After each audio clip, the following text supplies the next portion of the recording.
Dios les bendiga. El mensaje de la palabra de Dios lo encontramos en el Evangelio según San Lucas, capítulo 18, del 18 al 34. Y se titula ¿Qué debo hacer para ser salvo?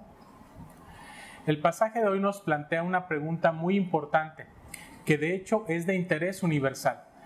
El ser humano de todas las épocas, que es consciente de la existencia de Dios vivo y verdadero y de su propia condición moral pecaminosa, se da cuenta que necesita encontrar la salvación de su alma.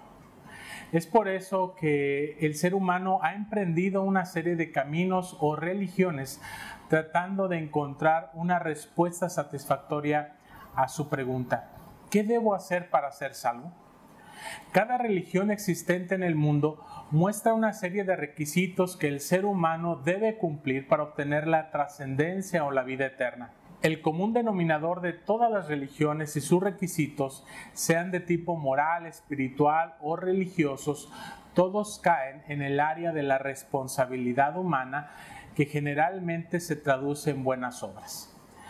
Por eso muchas personas piensan que todas las religiones son buenas y que siempre y cuando se cumpla con lo que exige cada una de ellas, todas conducirán al mismo destino. Si ese fuera el caso en cuanto al cristianismo bíblico, no tendríamos pasajes como el que veremos hoy en cuanto a la pregunta más importante que podemos hacernos y que de hecho se le hicieron a nuestro Señor Jesucristo. Veamos de qué se trata esta pregunta y la respuesta que dio Jesús, no solo para la audiencia original, sino para todos aquellos que nos hemos planteado la misma pregunta. En primer lugar, veamos cuál es la pregunta del hombre. Dice la Escritura: un hombre principal le preguntó diciendo: Maestro bueno, ¿qué haré para heredar la vida eterna? En su pregunta hay algo más que este hombre está diciendo. A veces nuestras preguntas dicen mucho sobre nosotros antes de recibir una respuesta. Si hago una pregunta, por ejemplo, ¿por qué me está robando? Aunque es una pregunta en sí, estoy diciendo que quien comete la acción es un ladrón. Pues en la misma manera, el hombre principal de este pasaje está diciendo que hay algo que podemos hacer como seres humanos para heredar la vida eterna o ser salvos. ¿Por qué dice, ¿qué haré para heredar la vida eterna? Y aún la palabra heredar indica que esta persona cree que la salvación es algo que nos merecemos o que nos pertenece por derecho, como la herencia le pertenece a los hijos. Hoy en día hay mucha gente que piensa igual. Hay muchos que hacen tantas cosas con la esperanza de que en hacerlas van a merecer la vida eterna. Hay quienes piensan que con cumplir ciertos deberes cristianos o religiosos ganan el favor de Dios. Otros piensan que sus obsequios a la iglesia, especialmente en dinero, les vale de algo. Otros que en obedecer a lo que dice la palabra de Dios o aún las reglas inventadas por la religión van a merecer algo de parte de Dios. Otros quizá piensen que por negarse a sí mismos las cosas mundanales o resistir varias tentaciones, que son por eso dignos de recibir la vida eterna. Y podemos imaginar y observar otros asuntos por los que la gente piensa que merece la gracia y el favor de Dios para recibir la vida eterna. Sin lugar a dudas, Jesús está interesado en contestar la pregunta del hombre. Pero antes de hacerlo, Cristo comentó la manera como le saludó. Le dijo: ¿por qué me llamas bueno? Es un poco extraño porque casi a todos les gusta ser alabados con títulos y halagos. Pero Cristo sabía la intención del hombre en su saludo. El hombre estaba diciendo, en efecto, que Cristo es un hombre bueno, que merece la vida eterna, y por eso también el hombre principal puede ser llamado bueno y así merecer la vida eterna también. Y aunque en verdad Cristo sí es perfecto y bueno, rechaza el saludo así porque no quiere entrar en la trampa de decir: tú eres bueno y yo puedo también ser bueno. Y por eso Cristo comenzó a contestar a la pregunta: ¿qué haré para heredar la vida eterna? Pero en una manera muy interesante. Veamos en segundo lugar la respuesta de Jesús. Al contrario de discutir con el hombre, Él respondió a su pregunta como si fuera posible por sí mismo hacer algo para ser salvo. Él le dijo al hombre: los mandamientos sabes: no adulterarás, no matarás, no hurtarás, no dirás falso testimonio, honra a tu padre y a tu madre. Estos son unos de los 10 mandamientos. Pero es interesante que Cristo mencionó solamente unos cuantos y no todos, principalmente los que tienen que ver con nuestra relación con los demás y no con los que hablan de nuestra relación con Dios, y tampoco el que habla de la actitud de nuestro corazón hacia las demás cosas, como el no codiciarás. Y por eso el hombre dijo: todo esto lo he guardado desde mi juventud.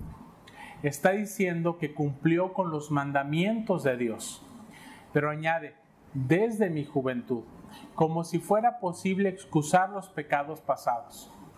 Esto es contrario a lo que Dios en su palabra nos dice. Por ejemplo, en Salmo 51:5, David dice: he aquí, en maldad he sido formado y en pecado me concibió mi madre.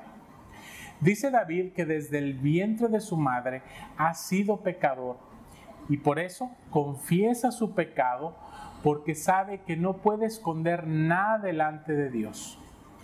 Pero este hombre aquí, al contrario, dice: todo lo he guardado. Está diciendo que no solamente no comete pecado de ninguna manera, y de alguna manera creo que es sincero, que en su propio corazón él cree que es un hombre bueno, casi perfecto, y quiere la seguridad de parte de Cristo que sí va a recibir la vida eterna como recompensa por su buena conducta, por su buena manera de vivir, en la cual se ha esforzado durante tantos años. Y hay muchos así hoy en día. Aunque hay pocos que dicen que nunca han hecho pecado, todavía hay muchos que piensan que tienen suficientes buenas obras para merecer la vida eterna. Pero Dios dice que eso no es suficiente para heredar la vida eterna, una buena vida, porque para merecer la vida eterna tienes que hacerlo todo completamente y perfectamente. Como dice Santiago en capítulo 2, versículo 10, porque cualquiera que guardare toda la ley, pero ofendiere en un punto, se hace culpable de todos. Y Cristo sí es así, porque Él cumplió toda la ley de Dios sin excepción alguna en cualquier punto. Como dice Hebreos: cuánto más la sangre de Cristo, el cual mediante el Espíritu eterno se ofreció a sí mismo sin mancha a Dios, limpiará vuestras conciencias de obras muertas para que sirváis al Dios vivo. Y tal sumo sacerdote nos convenía, santo, inocente, sin mancha, apartado de los pecadores y hecho más sublime que los cielos. En tercer lugar, veamos el requisito de parte de Jesús. Hasta este momento, en la conversación con Jesús, podemos suponer que el hombre estaba contento. Este hombre podría pensar de sí mismo: pues qué bueno soy salvo porque estoy haciendo bien. Pero Cristo no le dejó ir con ese pensamiento. Le dijo: aún te falta una cosa. Cristo no le acusó de violar toda la ley, sino le dijo: falta una cosa. Y posiblemente el hombre estaba pensando en sí mismo: qué bueno, una cosa más y ya. Pero Cristo vio la actitud de su corazón, que aunque obedeció mucho de la ley de Dios, al menos en una forma superficial, no lo hizo por amor a Dios, sino para justificarse a sí mismo y para señalar la clase de fe que es necesario para ser salvo. Jesucristo le dijo al hombre: vende todo lo que tienes y dalo a los pobres y tendrás tesoro en el cielo, y ven y sígueme. Es importante entender que Cristo no está dando una regla para todos. No es pecado ser rico en sí, pero Cristo conoció a este hombre y sabía que amó más a sus bienes que a Jesús. Y es por eso que le dijo: vende todo lo que tienes y dalo a los pobres. Y se lo dijo no para que pueda ganar el cielo en renunciar a las cosas de este mundo, más para que pueda hacer lo que Cristo le mandó: ven y sígueme. Y también Cristo le dijo, y tendrás tesoros en el cielo. Cristo sabía que su tesoro verdadero, la verdadera ambición de este hombre, no era la vida eterna, sino sus riquezas terrenales. Su ambición estaba puesta en los bienes mundanales que guardaba. Y por eso le mandó a vender todo para seguirle. El requisito de Jesús no es una regla para todos, pero es posible que sea necesario para ti y para mí. Cualquier cosa que ames más que a Cristo en este mundo es un impedimento para seguir a Jesús y caminar con Él. El problema con este hombre es un problema que casi todos tenemos. No vemos bien nuestro propio pecado y nuestra propia necesidad. El adúltero dice, no soy borracho. Y el borracho dice, no soy ladrón. Y el ladrón dice, no soy adúltero. Pero Cristo nos animó a examinarnos a nosotros mismos, como dijo en Mateo. ¿Y por qué miras la paja que está en el ojo de tu hermano y no echas de ver la viga que está en tu propio ojo? Así que cuando el hombre oyó a Cristo decir que debía de vender todo y regalarlo a los pobres y seguir a Cristo, le entendió bien. Quedó revelado lo que de verdad estaba en el corazón del hombre. Y es por eso que nos dice la Escritura, oyendo esto, se puso muy triste porque era rico. ¿Y por qué es así? El tener riqueza en sí no impide la fe. Había sido varios hombres ricos que confiaron en Dios, como Job, Salomón y Abraham, y aún José de Arimatea en la época de Cristo. Pero lo que pasó a este hombre es obvio. Amó más su riqueza que a Dios y no quería dejarla a un lado para seguir a Cristo, quien es el camino, la verdad y la vida. Una actitud contraria a la de este hombre fue la de Job. Cuando Dios le quitó todo, no solo sus bienes materiales, también su salud e incluso la vida de sus propios hijos, no renegó de Dios, sino que dijo, Jehová dio y Jehová quitó, sea el nombre de Jehová bendito.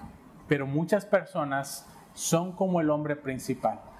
Aunque dicen que quieren hacer lo que es necesario para heredar la vida eterna, de verdad, cuando se enfrentan a la necesidad para dejar algo para servir y seguir a Cristo, no quieren hacerlo. Y así muestran dónde están sus corazones. Y por eso Cristo dice, cuán difícilmente entrará en el reino de Dios los que tienen riquezas. ¿Y por qué? Porque los ricos aman su riqueza, porque hay unos, si no es que muchos, que no pueden abandonar su riqueza para seguir a Cristo. Y por eso Cristo nos dijo que es más fácil pasar un camello por el ojo de una aguja que entrar un rico en el reino de Dios. Algunos dicen que había una puerta en la muralla de la ciudad de Jerusalén que se llamaba el ojo de la aguja, y que era muy difícil pasar un camello por ahí, pero que sin lugar a dudas se podía pasar. Sin embargo, eso no es lo que Cristo está diciendo. ¿Puede pasar un camello por un paso estrecho? Claro que sí. ¿Acaso puede pasar un camello por el ojo de una aguja literalmente? En ninguna manera. Es completamente imposible. De hecho, es ridículo. Y así también, para un rico que confía en su riqueza en lugar de Jesús, ser salvo le es imposible. Pero no solo es imposible para los ricos. Miremos la reacción de la gente a la afirmación de Jesús. En cuarto lugar, la reacción de la gente. Y los que oyeron esto dijeron, ¿quién pues podrá ser salvo? Hágase esa pregunta a sí mismo. ¿Quién podrá ser salvo? Casi todos piensan que la gente religiosa puede ser salva. Pero mire, el hombre principal es un hombre religioso y no pudo ser salvo. Y otros piensan que los que tienen un puesto en la iglesia son salvos, pero ¿quién mató a Cristo? Los sacerdotes, hasta el sumo sacerdote estuvo involucrado en ello. Pues entonces, ¿quién puede ser salvo? Es imposible para el hombre hacer algo para salvarse a sí mismo. No solo para los ricos, sino también por la misma razón que los ricos no pueden ser salvos, porque somos pecadores y amamos a nosotros mismos más que a Dios y buscamos lo que es nuestro y no las cosas de Dios. Por eso el Señor nos dice en Romanos, como está escrito, no hay justo ni aun uno, no hay quien entienda, no hay quien busque a Dios. Todos se desviaron, a una se hicieron inútiles. No hay quien haga lo bueno, no hay ni siquiera uno. Sepulcro abierto es su garganta, con su lengua engañan. Veneno de áspides hay debajo de sus labios, y su boca está llena de maldición y de amargura. Sus pies se apresuran para derramar sangre. Quebranto y desventura hay en sus caminos, y no conocieron camino de paz. No hay temor de Dios delante de sus ojos. Entonces, ¿quién podrá ser salvo? Cristo nos da la respuesta. Lo que es imposible para los hombres es posible para Dios. Nuestra salvación no depende de nosotros los hombres. Nuestra salvación depende completamente, de principio a fin, en la obra de Dios. Sí, vamos a recibir recompensa si hemos perdido algo para seguir a Cristo, y Dios sí va a dar a nosotros reconocimiento de las buenas obras. Pero esto no es el por qué vamos a recibir la vida eterna. Cristo nos dice aquí cómo vamos a ser salvos. He aquí, subimos a Jerusalén y se cumplirán todas las cosas escritas por los profetas acerca del Hijo del Hombre, pues será entregado a los gentiles y será escarnecido y afrentado y escupido. Y después que le hayan azotado, le matarán, mas al tercer día resucitará. Es la obra de Cristo, y ninguna menos y ninguna más, que puede salvarnos. Pero muchos aún siguen pensando, sí, Cristo hizo su parte, pero yo tengo que hacer mi parte. Y así es la mentalidad del hombre. Pero eso no es así. Ni asistir a los cultos en la iglesia, ni dar obsequios, ni leer la Biblia, ni orar, ni guardar la ley y la palabra de Dios, ninguna de esas cosas, aunque sea una cosa muy buena, puede salvarnos. Solo la persona y la obra de Cristo puede salvarnos. Si confío en cualquier otra cosa, voy a estar desanimado, porque voy a fallar. Solo Cristo y confiar en Él puede otorgarnos la seguridad de la vida eterna. Es como el Señor nos dice en Efesios capítulo 2 a través del apóstol Pablo: pero Dios, que es rico en misericordia, por su gran amor con que nos amó, aun estando nosotros muertos en pecados, nos dio vida juntamente con Cristo. Por gracia sois salvos, y juntamente con Él nos resucitó, y asimismo nos hizo sentar en los lugares celestiales con Cristo Jesús, para mostrar en los siglos venideros las abundantes riquezas de su gracia en su bondad para con nosotros en Cristo Jesús.